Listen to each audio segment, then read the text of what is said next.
لا يدخلك الله الجنة فقبض الله أرواحهما فاجتمع عند رب العالمين فقال رب تعالى المجتهد أكنت على ما في يدي قادرا وقال للمذنب اذهب فادخل الجنة فقال للمذنب اذهب فادخل الجنة برحمتي وقال للآخر اذهبوا به إلى النار. قال أبو هريرة تكلم والله بكلمة أو بغت دنياه وآخرته. نعم. بسم الله الرحمن الرحيم الحمد لله رب العالمين والصلاة والسلام على أفضل المرسلين سيدنا محمد خاتم النبيين وعلى آله الطيبين الطاهرين وأصحابه المهتدين والتابعين لهم بإحسان إلى يوم الدين. أما بعد. Hadirin yang dimuliakan oleh Allah Subhanahu wa taala, dalam pembahasan kali ini cukup menarik. Allah taala atau di sini dibahas tentang pengampunan Allah. Tapi yang menariknya di sini adalah yang dibahas itu bukan sekedar pengampunan Allah, tetapi betapa besar kasih sayang Allah terhadap pelaku kemaksiatan dan betapa besar murka Allah terhadap orang yang melakukan ketaatan tapi sombong. Faham teman-teman? Menarik di situ. Kalau pengampunan Allah kita sering dengar, tetapi ini kebalikannya. Allah menyayangi pelaku kemaksiatan tapi murka terhadap pelaku ketaatan yang sombong. Di sini yang menarik, teman-teman. Sebab gini, perlu kita pahami, Allah itu enggak suka dari hamba yang sombong. Enggak suka kepada orang yang meninggi, yang menyombong. Dan Allah suka kepada hamba-hamba yang merendah, yang merasa dirinya hina di hadapan Allah. Allah suka dari hambanya itu. Tahu gak sujud itu apa?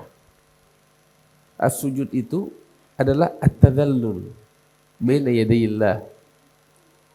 Tadhallul itu artinya memperlihatkan kehinaan diri kita di hadapan Allah. Itu sujud. Dan momen terdekat seorang hamba kepada Tuhannya adalah momen sujud. Momen tatkala seorang hamba betul-betul merendah, memperlihatkan dirinya hina di hadapan Allah. Itu momen terdekatnya seorang hamba kepada Tuhannya. Jelas teman-teman. Ini yang Allah mau. Dan itu tujuan daripada sujud. Adalah kita memperlihatkan bahwa diri kita ini rendah, lemah, hina di hadapan Allah.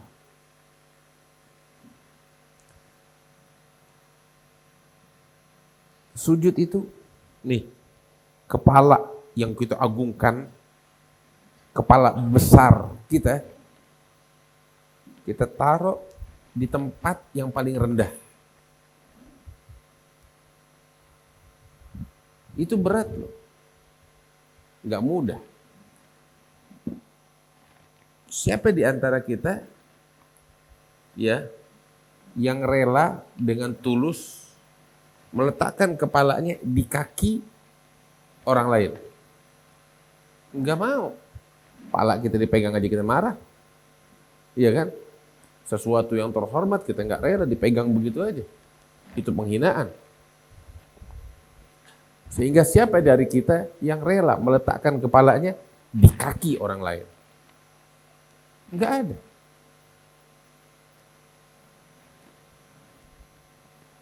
Tapi kita lakukan itu untuk Allah. Karena itu adalah momen terdekatnya seorang hamba kepada Allah. Itu Allah betul-betul memperhatikan, mengapresiasi orang-orang yang merendah untuk Allah. Makanya saat kita sujud, doa diijabah. Fasjud waqtarib. Kamu sujudlah saat itu kamu mendekat. Artinya memperlihatkan kerendahan hati kita, kehinaan kita di hadapan Allah. Nah, sehingga teman-teman yang dimuliakan Allah, sungguh ibadah tidak berarti. Sujud pun tidak ada artinya tatkala hati meninggi. Sebab keluar dari esensi sujud itu sendiri. Iya kan? Kamu ibadah sujud 1000 kali sujud setiap malam. Dengan sholat kamu yang 500 rakaat atau 1000 rakaat. Tapi hati kamu meninggi. Bertolak belakang dengan sujud, teman-teman. Kamu menyombong. Kamu menganggap diri kamu itu, wah, hebat. Ini bertolak belakang dengan sujud. Kamu dusta kepada diri kamu sendiri. Sehingga ibadah orang-orang yang menyombong gak ada artinya. Karena memang betul-betul bertolak belakang. Maka itu, apabila disebutkan iblis itu dahulu sebagai sosok yang ahli ibadah, yang ibadahnya sangat luar biasa, tapi dilaknat oleh Allah. Karena apa? Harusnya kan dia disayang sama Allah karena ibadahnya, karena ketaatannya. Tapi enggak, dilaknat oleh Allah karena kesombongannya. Terbukti ternyata selama ini ibadah yang dia lakukan itu bukan ibadah. Gak ada artinya. Gak membekas. Gak mempengaruhinya. Cacat dari sejak awal. Kalau gak ada cacat gak bakal bikin dia seperti ini. Sebab bertolak belakang. Nah, ini yang dibahas teman-teman. Kita tuh diminta untuk merendah. Dan seringkali rasa itu datangnya dari pelaku kemaksiatan daripada pelaku ketaatan. Tahu kenapa? Sebab pelaku ketaatan lebih berpotensi untuk meninggi dibanding dengan pelaku kemaksiatan. Itu berbahayanya penyakit hati di situ tuh.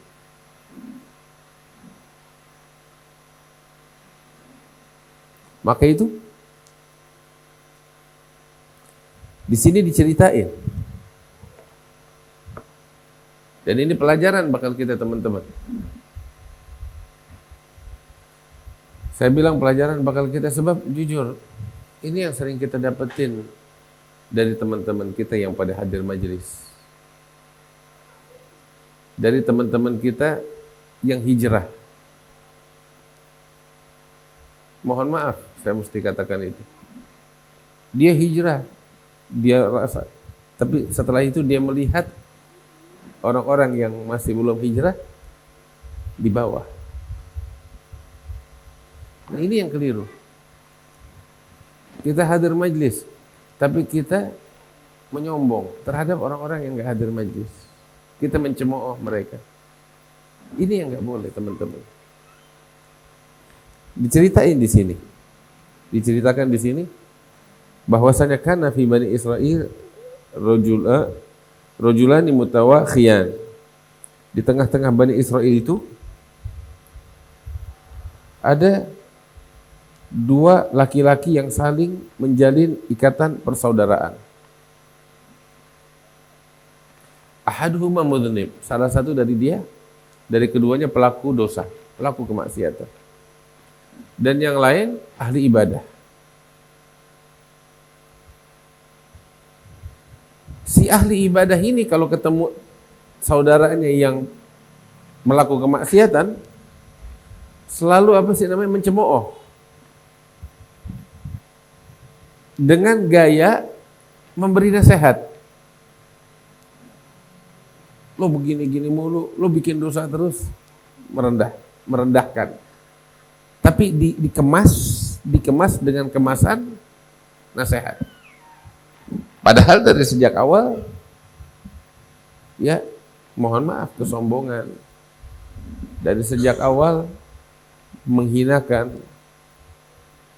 bukan nasihat yang murni.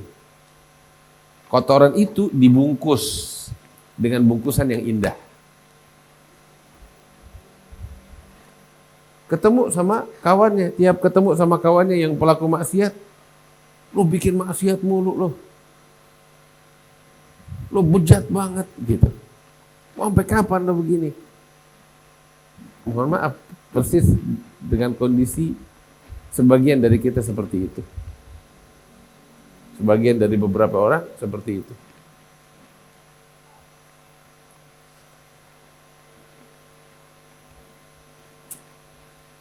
Mau sampai kapan lo bikin dosa mulu, lo nggak mau hadir majelis sampai kayak kita gitu.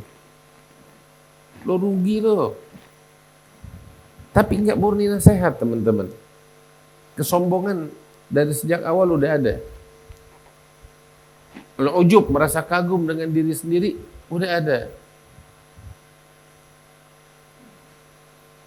Nah, hanya saja itu dibungkus dengan bungkusan yang indah ini, nasihat. Dia bilang gitu, tiap ketemu dia cemooh. Tiap ketemu dia cemooh. Sampai kawannya ini yang tukang maksiat kesel. Dia bilang, ngapain sih kamu campur urusan saya?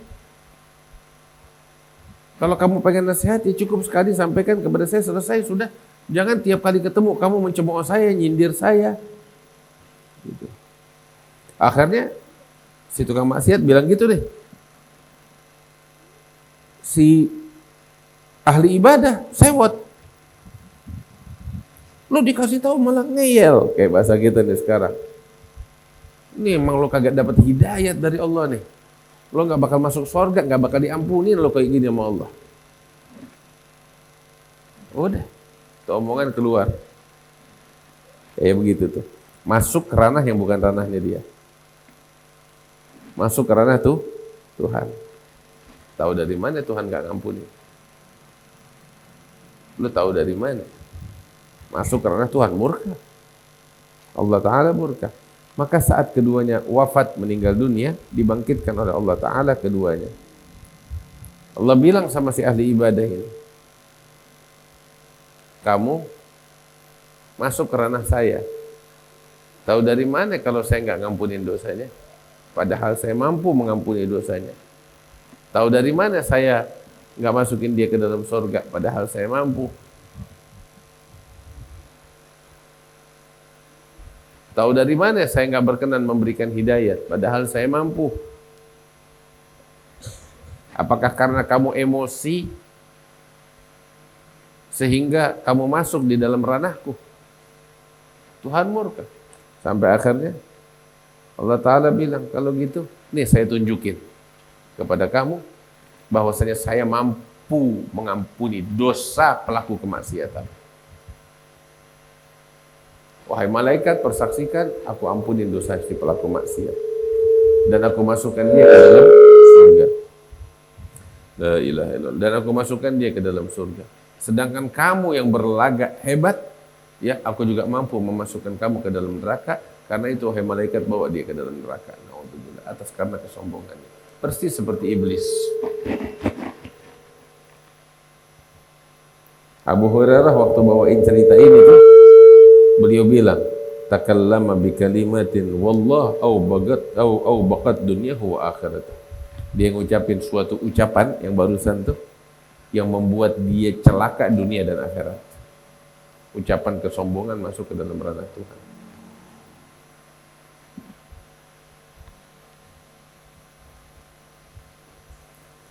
La ilaha illallah. Teman-teman, ini pelajaran bahkan kita. Satu hal menarik. Kadang tuh saya dapat beberapa orang atau penceramah ketika bicara tentang tukang maksiat menyebut mereka adalah orang-orang yang jauh dari Allah. Nggak boleh loh kamu ngomong begitu. Tahu dari mana kamu kalau dia nih tukang maksiat jauh dari Allah? Kamu boleh bilang mereka pelaku maksiat atas dasar yang kamu lihat darinya, karena dia melakukan kemaksiatan di mata kamu. Betul, pelaku maksiat. Tapi kamu nggak punya hak untuk bilang mereka jauh dari Allah, sebab itu bukan ranah kamu. Tahu dari mana kalau Allah nggak suka sama mereka? Tahu dari mana kalau Allah menjauhkan mereka dari dirinya? Itu dari mana? Itu bukan ranah kamu. Kamu hanya boleh bilang mereka pelaku maksiat. Kalau kamu ditanya sama Allah, kenapa kamu bilang gitu? Ya saya lihat dia bikin maksiat. Selesai. Tapi kamu nggak punya hak bilang kalau dia orang yang jauh dari Allah. Kamu punya hak bilang, oh ini pelaku ibadah, ahli ibadah. Atas dasar apa kamu mengklaim dia ahli ibadah? Ya saya lihat ibadahnya Masya Allah. Tapi apakah kamu punya hak, oh ini orang soleh, orang yang dekat sama Allah? Kamu nggak punya hak itu.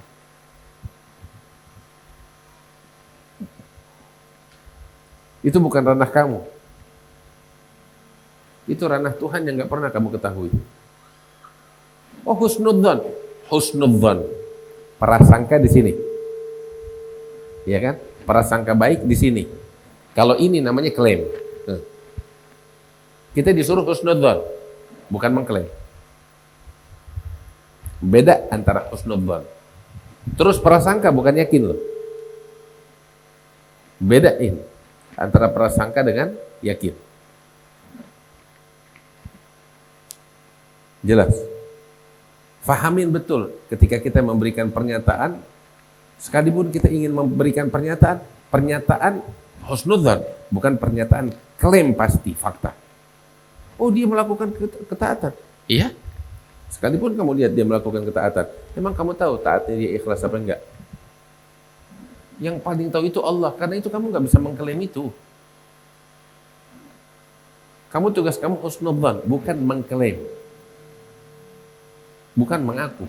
Nggak ada yang pernah tahu itu. La ilaha illallah. Terus teman-teman, bagaimana kamu berani lancang mencemooh pelaku kemaksiatan, sedangkan pintu taubat masih terbuka selama nyawa belum sampai di kerongkongan dan selama matahari belum terbit dari barat.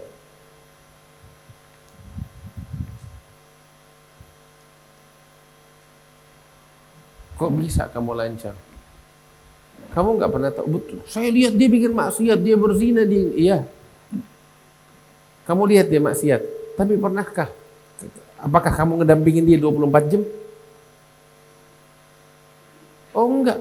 Siapa tahu di momen ketika dia tidak bersama kamu itu, dia bertobat kepada Allah. Oh saya nggak lihat, ya karena nggak lihat, jangan mencemooh. Kita nggak pernah tahu dia di kamar bagaimana. Saya bukan membela kemaksiatan teman-teman, enggak. Tapi saya bicara dari sudut pandang yang berbeda. Kemaksiatan tetap kemaksiatan. Tugas kita menjauhkan kemaksiatan. Tugas kita membenci kemaksiatan, bukan orangnya. Tugas kita menasehati amar ma'ruf nahi mungkar pelaku kemaksiatan. Menasehati amar ma'ruf nahi mungkar, melarang daripada kemaksiatan, mengajak kepada kebaikan, bukan mencemooh, bukan merendahkan, bukan menjudge, bukan. Itu tugas kita hanya itu. Jelas teman-teman? Kita nggak pernah tahu. Nggak ada orang tuh di dunia ini yang hanya punya sisi kelam saja, atau hanya punya sisi terang aja, nggak ada. Kita semua tanpa terkecuali, ini manusia nih, ya. Saya nggak bicara Nabi Muhammad ya, itu lain sendiri dia. Kita nih manusia, setiap orang di antara kita punya sisi kelam, punya sisi terang. Dan durasinya, volumenya berbeda-beda.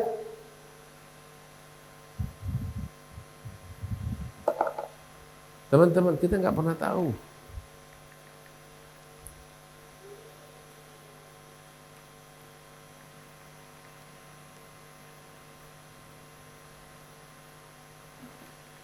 La ilaha illallah. Berapa banyak kebaikan teman-teman yang nggak terlihat di mata kita, tapi Allah melihat itu dan Allah mengapresiasinya. Contoh, Nabi sendiri bilang loh di dalam hadis tentang pelacur dari umat yang terdahulu. Tahu nggak artinya pelacur? Siang malam itu kerjaannya tuh. Siang malam tuh kerjaannya itu tuh. Dosa besar itu. Tapi karena satu hal digerakin hatinya oleh Allah Ta'ala untuk bertobat dan dia diterima taubatnya, dimasukin oleh Allah dalam surga. Apa itu? Ngasih seteguk air kepada seekor anjing. Dia kasih seteguk air untuk seekor anjing. Kebaikan yang Allah lihat, Allah pandang, Allah ridho kepada ini hamba.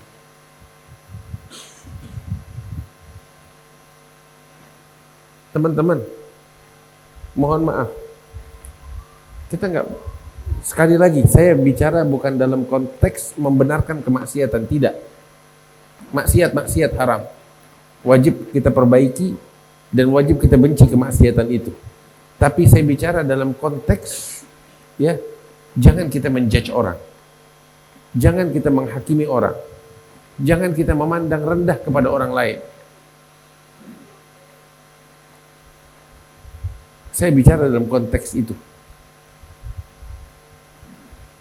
Teman-teman, mohon maaf, berapa banyak di luar sana orang-orang yang kita kenal, mohon maaf, mabok, mohon maaf, ngelacur.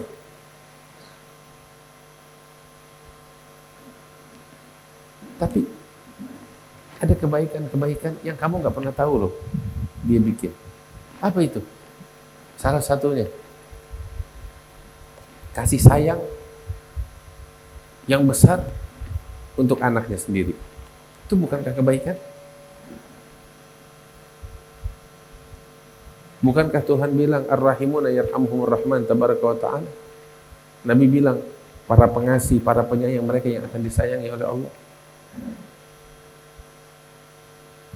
Terkadang tuh kita pakaiin selimut bakal anak kita yang lagi tidur kedinginan, itu jadi penyebab kita masuk surga loh. Rintihan, tangisan pelaku kemaksiatan tuh, kadang mereka udah capek sama diri mereka sendiri, sampai nangis sendiri di kegelapan. Itu tuh, tangisan itu tuh kita nggak pernah tahu loh. Dan tahu nggak, Allah suka loh sama tangisan kayak begitu. Allah suka dengan tangisan macam begini. Kita nggak pernah tahu, teman-teman. Lantas, apa yang mendorong kita untuk meninggi, menganggap diri kita itu lebih baik dari orang lain? Penyakit iblis ada di dalam diri kita. Kamu lihat maksiat yang dilakukan oleh seseorang, perbaiki dia dengan cara yang baik. Sentuh dia dari sisi terang yang ada di dalam sanubarinya. Sentuh dia dari situ. Perlakukan dia sebagaimana kamu suka untuk diperlakukan. Kasihi dia, sayangi dia. Jangan pernah suudzon. Kemaksiatannya kamu bersihin. Selebihnya, kamu dan dia sama, kita dan dia ini sama, hamba Allah yang berusaha hidup di muka bumi mencari ridha Allah. Hanya saja kadang kita tergelincir, kita jatuh, kita nggak sama loh satu sama lain. Masing-masing itu beda. Ada yang kuat, ada yang lemah. Yang kuat pun terkadang dia lemah dalam momen-momen tertentu. Iya kan? Sebagaimana kamu mau dimaklumin saat kamu tergelincir, maklumin orang lain juga ketika mereka tergelincir. Teman-teman, siapa sih kita? Tuhan aja nggak kayak kita begini. Nih, di hadis nih, Nabi ceritain membuka peluang besar agar kita pelaku maksiat tetap optimis kepada Allah. Allah tuh bilang loh sama pelaku kemaksiatan yang udah kelewat batas. Gul ya ibadiyalladzina asrafu ala anfusihim la taqnatu min rahmatillah. Katakan kepada hamba-hambaku yang udah kelewat batas dalam maksiat.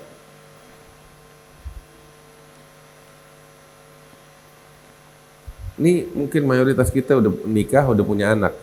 Pernah lihat gak anak-anak kita nih, bocah nih, adik kakak berantem. Si adik atau si kakak ngadu kepada kita, "Abah, ini adik saya atau kakak saya ini udah kelewatan." Kita ngelihat gitu, kita mah ketawa gitu. Sebab kelewatan di mata bocah sama kelewatan di mata kita beda kapasitas. Bocah udah kelewatan batas nih, digangguin sama saudaranya.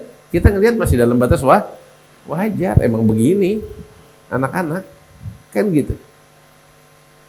Artinya tiap kapasitas orang itu berbeda ketika memaknai, mendeskripsikan kelewat batas. Nah, bayangin coba ya, kalau anak kecil kan bilang ini udah kelewatan, kita ketawa. Tapi kalau kita bilang si fulan udah kelewat batas nih, nah berarti kelewat batas. Nah bayangin, yang bilang kelewat batas bukan saya, bukan bocah. Allah Ta'ala bilang kelewat batas. Berarti ini udah pol banget. Iya kan? Tapi lihat, ketika Allah berbicara kepada nih orang-orang yang Allah sendiri bilang mereka udah kelewat batas. Apa yang Allah katakan kepada mereka? Sampaiin kepada orang-orang ini yang udah kelewat batas di mata Allah, jangan kamu putus asa dari rahmat Allah. Itu Tuhan. Kamu siapa? Sampai ngejudge orang lain. Kamu siapa hingga kamu meninggi di atas orang lain? Kamu siapa hingga kamu tutup pintu kebaikan dari orang lain? Ini orang udah gak ada baiknya aja nih. Gak mungkin dia bisa bertobat. Kalaupun bertobat juga, ya bekas-bekasnya pasti ada. Hati-hati tuh. Sekalipun udah bertobat, hati-hati. Biasanya nih gak bakal sembuh dari penyakit gini. Itu kita. Tuhan gak gitu. Ada apa dengan kita, teman-teman? Apa bedanya kita sama iblis kalau kayak gitu? Nih, diceritain di sini. Laula annakum tudnibun la dhahaba Allah Ta'ala bikum wa khalaqa khalqan yudnibuna fayaghfiru lahum. Kalau bukan karena kalian berdosa, katanya Allah Ta'ala, maka sungguh Allah akan binasakan kalian. Loh, karena kalian ini pelaku dosa, Allah nggak binasakan. Karena yang Allah mau, ketika kamu melakukan dosa, merendahlah. Itu yang Allah mau. Sengaja diselengkat kakinya untuk jatuh, terjerumus, supaya dia merendah di hadapan Allah.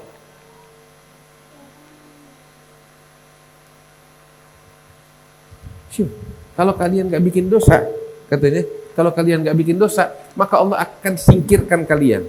Dan akan menciptakan makhluk-makhluk yang lain yang melakukan dosa untuk diampuni oleh Allah. Dan ingat, ini bukan dalam konteks kamu disuruh bikin maksiat, kagak. Ketika kamu tergelincir, jangan pesimis. Jangan putus asa. Balik kepada Allah. Allah suka ketika kamu balik kepadanya. Dan Allah murka ketika kamu bikin ibadah, kamu sombong di atas orang lain.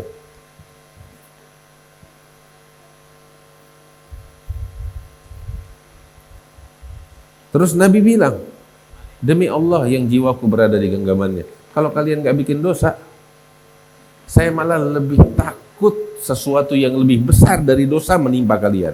Apa itu? Kesombongan. kesombongan.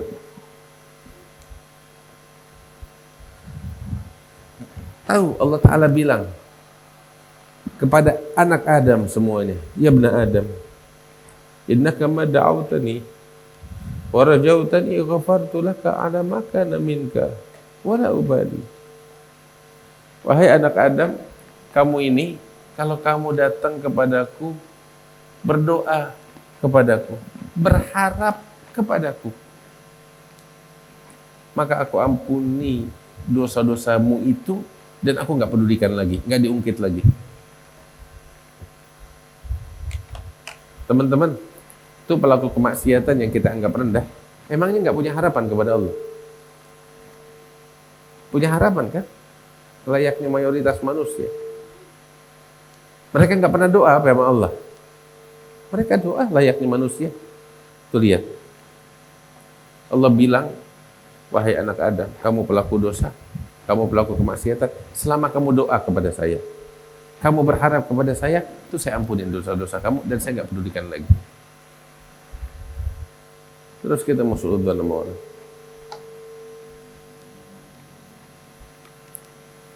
Ya bna Adam, law balaghat dhunubuka ananas sama, thumma astaghfartani ghafartu laka ala ma kana minka wal ubali. Wahai anak Adam, kalau saja dosa-dosamu sampai ke puncak langit. Dosa kayak apa itu?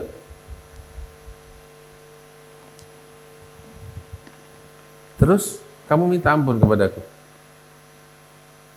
Kamu minta ampun, aku ampuni segala yang ada pada diri kamu dari dosa-dosa itu, semuanya saya ampuni dan saya nggak bakal pedulikan lagi, saya nggak bakal ungkit-ungkit lagi, kata Allah.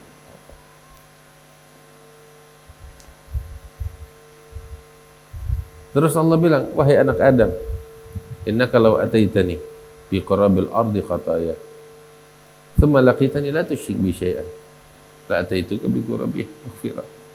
Wahai anak Adam, kalau kamu datang kepada saya dengan membawa dosa hampir memenuhi bumi,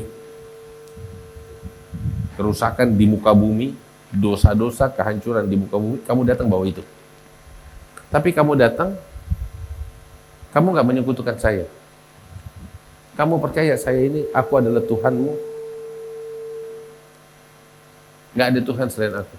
Maka ambil kabar, aku akan datang menyambut engkau dengan pengampunanku.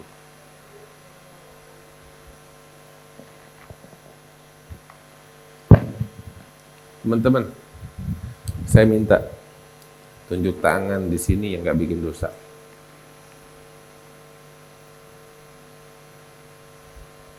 Nggak ada. Kita tahu diri. Kita semua bikin dosa. Apa bedanya kita sama itu tuh yang kita pandang rendah? Nggak ada beda, teman-teman. Nggak ada beda. Orang yang kamu pandang bikin dosa itu tuh, rendah tuh, kamu pandang rendah karena dia bikin dosa kan? Sama, kamu juga bikin dosa kayak dia, cuma beda dosanya aja. Masalah dosa kecil, dosa besar itu yang nilai bukan kamu, Allah. Iya, tapi sama, aneh sama ente, sama dia orang nih, semuanya kita sama statusnya, pelaku dosa. Nah nilai plus kamu itu apa ya? Sehingga kamu meninggi di atas yang lain. Apa? Nggak ada, teman-teman. Oh, karena saya hadir majelis, itu nilai plus saya. Justru karena kamu hadir majelis, seharusnya kamu nggak bikin maksiat. Seharusnya kamu nggak menyombong. Harusnya majelis mempengaruhi kamu untuk menjadi lebih baik, lebih merendah, lebih mengenal kasih dan cinta.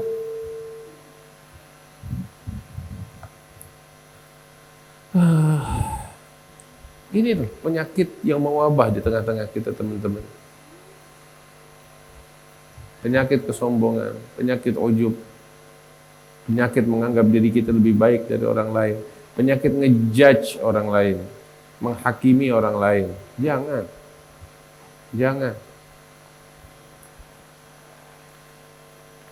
berapa hari lalu saya ketemu atau duduk sama seorang kiai yang sangat istimewa. Namanya Kiai Faiz, putra Kiai Syukran Makmun, Gus Faiz.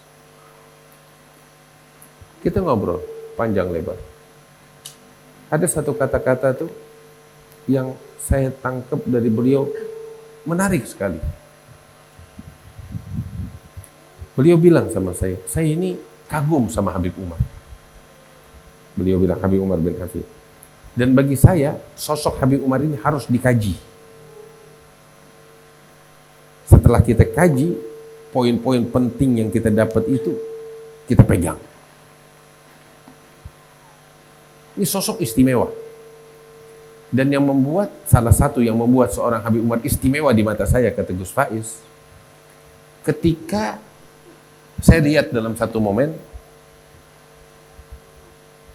itu waktu dia bilang, saya ini dikasih tugas untuk baca kitab di hadapan Habib Umar di acara Istiqlal, pengajian subuh. Kemudian saat itu ada orang yang masuk Islam. Jadi, kalau nggak salah ada kan momen itu. Yang membuat saya kagum sama seorang Habib Umar dan saya lihat ini orang istimewa adalah momen itu. Orang yang baru masuk Islam, ketika didatangkan ke Habib Umar, saya melihat mata Habib Umar memandang orang ini dengan pandangan yang sama yang beliau pandang Habib Jindan. Faham nggak maksudnya apa? Kita kan lihat bagaimana Habib Umar memandang Habib Jindan. Ini Kiai Faiz bilang sama saya, pandangan yang sama kepada si mu'alaf itu saya dapetin dari Habib Umar. Artinya dia tidak memandang rendah seorang mu'alaf yang baru masuk Islam ini.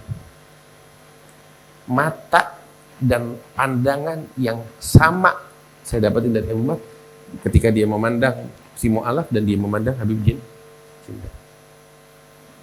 Bagi saya ini adalah orang yang jujur, orang yang tulus, orang yang istimewa, yang hatinya betul-betul bersih. Saya tidak berbicara mengagungkan seorang Habib Umar, bukan dari sisi itu. Tapi motivasi bakal kita. Cara memandang bagaimana. Yang ingin saya petik adalah tuh beliau memandang ini dengan pandangan penuh kasih sayang yang sama, tidak beda. Hadza Rabbani. Jelas teman-teman. Nah, kayak begini kita harus bersikap. Udah maghrib kayaknya. Mudah-mudahan Allah berkahin kita. Nah, intinya adalah, wahai para pelaku kemaksiatan, Allah Ta'ala tuh pengampunannya besar. Pengampunannya besar. Jangan pernah kita putus asa dari ini. Ya Rabbal Alamin. Mudah-mudahan Allah berkahin kita, Allah jadikan kita sebagai orang-orang yang bertakwa. Ya Rabbal Alamin.